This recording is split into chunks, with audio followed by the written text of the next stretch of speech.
Guys, we got Dante Jackson joining us. Dante, can you hear us? Yeah, what up, Prez? What's happening? All right, guys. Please use the raise hand button if you have any questions. With that said, no one has done it yet, so if someone wants to start for the first question, have at it. Hey Dante, Hey, good to see you, man. How are you? What's up, Joe? Just kind of checking on how your health is, how your toe is, and kind of what this week has been like with the building being shut down and guys going on COVID. How have you reacted and responded to all that? The toe is getting there, man. The toe is getting there. Just gotta be smart with it.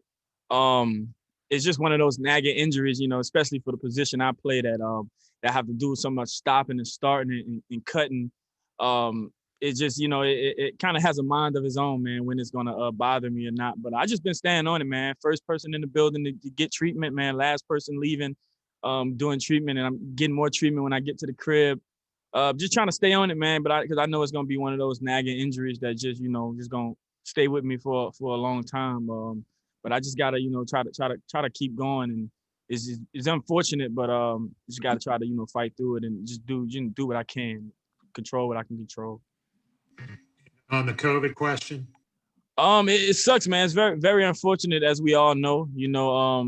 Guys here one day, then they're not. It's just something that just shows that everybody's got to stay together, man. Stick together, just stay by each other's side, man. Make sure we talking to each other and make sure we just seeing how each other feel, man. Because you never really know, what guys are going through. And yeah, man, it's just really, really unfortunate, man. It really, really sucks. You never know when you're gonna get called out of work, So and another thing is you got to keep guys ready. Make sure the guys who don't get as much playing time, is always ready to go because you never know with such an uncertain thing going on, who's gonna be up and who's gonna be down. So just got to keep everybody ready and make sure everybody's just doing their part, man, wearing their masks, washing their hands, and we've been doing great with that. Just got to keep it going. All right, let's go to Jonathan Alexander and then Mike Solarte. Hey, what's up, Dante? What's going on? Nothing much. Hope you're well. I'm curious. I have two separate questions, real quick. What do you think about? I don't know you guys' game plan, but what do you think about Sam Franklin possibly being able to make an impact? We have a lot of confidence in Sam. A lot of confidence in Sam. He's one of those dudes from the first day of camp. He was just locked in on Trey hip, on JB's hip. Just asking them questions, just trying to learn as quickly as possible. Nobody really had OTAs, and that really sucked for really all of us because it was a new defense for all of us. But since the moment we all got together, like in the building face to face, and even during the off season with virtuals, Sam has always been one of those guys who just was locked in, asking a lot of questions. Even for some games that he didn't even play a lot this year, he was the one coming up with different type of things that we can see, different keys into a game for a certain offense that we're playing against. And he wasn't even playing at the time. So we have a lot of confidence in Sam, man, getting out there and doing his job at a high level. And how has Troy Pride been having filled in for you and possibly having to fill in for Rasul Sunday? Troy has been good. He's been right there with Sam, from the first day. These guys, there's just whole, young guy group from Jeremy Chin to Derek Brown to Troy Pride, STO, even we talking about Sam, those guys just been locked in, man. I think this rookie class came in knowing that they would have to, take an extra step, into preparing for their first NFL season, without having an off season. So the best thing I can say about these guys, man, these guys came in ready to work, ready to learn, and it's really paying off, with how much we ask from the young guys on this team, from the rookies on this team, because I still, consider myself a young guy. So we ask a lot from these rookies, man. A lot of them have answered the call, whether that's special teams, offense, or defense. We've asked a lot for them, and a lot of them have answered the call. So we gonna keep on doing that. They practice hard, they work hard. Sam works hard, Troy works hard. All those guys work hard. And we're just gonna keep on staying on them. Hey Dante, good to see you again. What's going on? As you look ahead to Sunday, obviously Drew Brees is a primary concern for the secondary and the way that he can throw the ball. Can you kind of just address and you've played him enough, so you kind of know some of his tendencies, but when they bring in Taysom Hill, the second part of the question, how much of a dynamic shift is that in their offense? Because it seems like he's such a wild card. Oh, he's definitely a wild card, definitely a versatile guy, a guy that they like to use. Coach Sean Payton likes to use him a lot of different places, tight end, running back, quarterback, wherever that may be. But he's a guy who just he just adds juice to their offense, man, to wherever they got going. They obviously have a lot of good playmakers on their offense. Really, one of the greatest of all times behind the center. But Seven, he just gives them a lot of juice, man. He can run with the ball, he can throw the deep ball, he can catch the ball. So you just always gotta know where he is when he's in the game. All right, let's go to David Newton and then Miles Simmons. Hey, Donte, good to see you. Come on. Wanted to ask, Matt Rule was talking about how he, judges when a player's ready to go, when he's not ready to go, and how he handles injuries in those situations. Anything you've seen out about him that's different or unusual from the way other coaches handle things? I wouldn't say not too different, but coach, as you guys probably noticed, coach, he truly, outside of the football, he truly care about his players, man. And he just always want us to feel good, feel like we can go out there and be 100, so if that takes, taking a few reps off here and there, or, have just do this group of plays right here, just do these mental stuff like that, we might have walkthroughs or something, but he just want to keep us fresh, and that comes from, the fact that he just cares about his players a lot, and that's something that in the locker room we really, really respect Coach Rule about. He wants to make sure we all ready to go and all us the juice. So he asks us to take care of our bodies, but he also, he also brings an important part to that, because he wants us to take care of our bodies, but he also, make sure we take care of our bodies. And so that's probably just one of the things that just comes with him, just being a great guy. He just wants to see everybody to their full capabilities. To follow up on that, I always got the impression that Ron Rivera cared about his players and Of had course. tried to have a relationship. But Most is this definitely. different? Nah, it's definitely on that same type. Both of those guys I can say is real players coaches. Coach Rivera taught me a huge bunch when I first got in the league, and I'm just kind of like learning from Coach Rule now, and it's kind of just a lot of similarities. Thanks.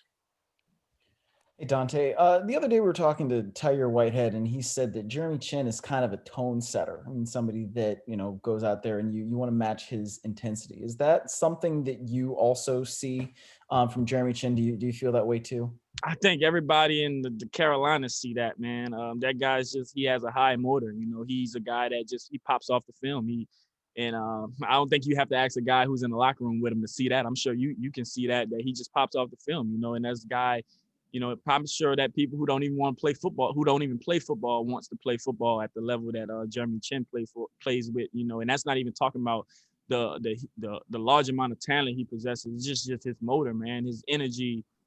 Just to bite off what Tyre said, it makes you want to go harder, man. You see that on film. You see that guy run past you on film a few times. It kind of make you think about it, like, damn, am I really going, that hard? So he definitely brings out the best in a lot of the guys on defense, and a lot of guys look to get going to see how 21 is going. So definitely agree with what Tyre said. Let's go to Stacey Dales and then Phil Orban. Hey, Donte, I have a couple questions for you. The first one, can you hear me? Yes. Okay, awesome. Are you guys preparing? Obviously, Michael Thomas didn't practice today. He's missed 4 games. Are you preparing to see him on Sunday? And I guess just a perspective on how he affects the game if he's in there or he's not in their offense. Yeah, we definitely prepare for Mike to be in the lineup. I'm sure it's just precaution. They had a bye week. And I'm sure it's probably just precaution, man, but we don't really get too much into that. We prepare like, the whole team is playing.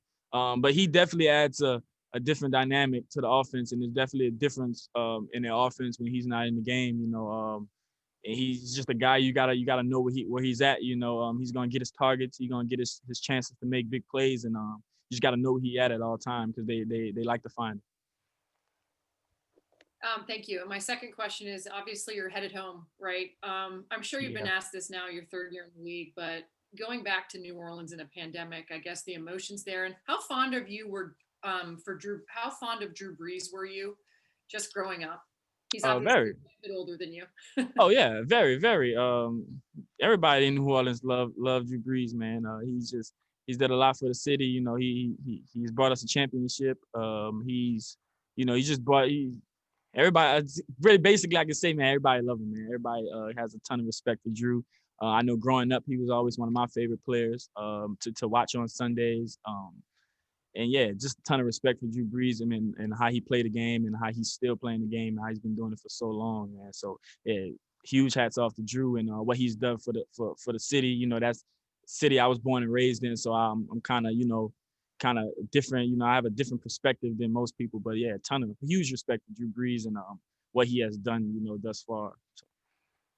Any emotions going home for you in a pandemic? Nah, not really, man. I spent about 22 years of my life in Louisiana. It'd be all right.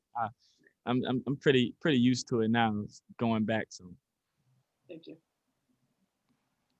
Hey, Donte, you mentioned the injury in relation to the position you play, and I'm wondering how frustrating that's been for you that it's kind of lingered. And have you had to deal with anything like this in your playing career that's kind of lingered and it's been kind of tough to shake?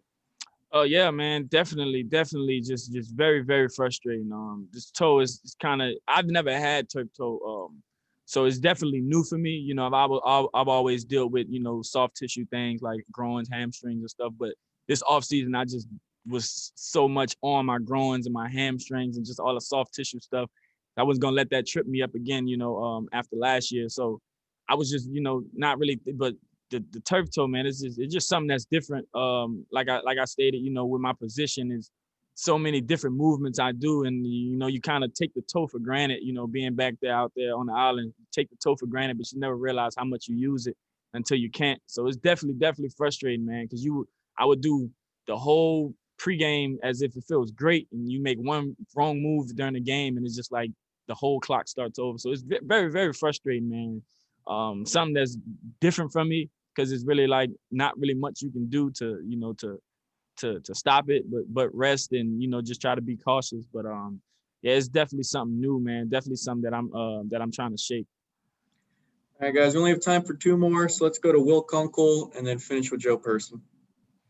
What's up, Donte? A couple of questions on the toe. First of all, did you ever consider IR or doing anything just to let it get better, or is that never an option for you? I mean, I did the MRIs. I did, you know, things to just get a better look at it, and none of those things really say anything severe to where I would have to miss real extended time.